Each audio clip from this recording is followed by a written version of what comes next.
Ibang klase talaga si Lord, no? Kasi when you prioritize God at napunta ka dun sa version mo, na pakiramdam mo, hindi mo kailangan lahat. Tsaka unti-unting nahuhulog sa'yo, no?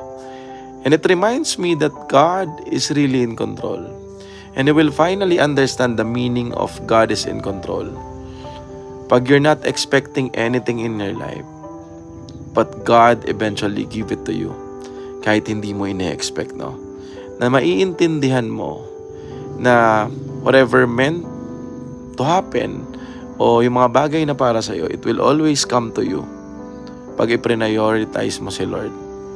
Kaya grabe po yung impact this morning sa akin ng Isaiah 60:22 that when the time is right, I, the Lord, will make it happen.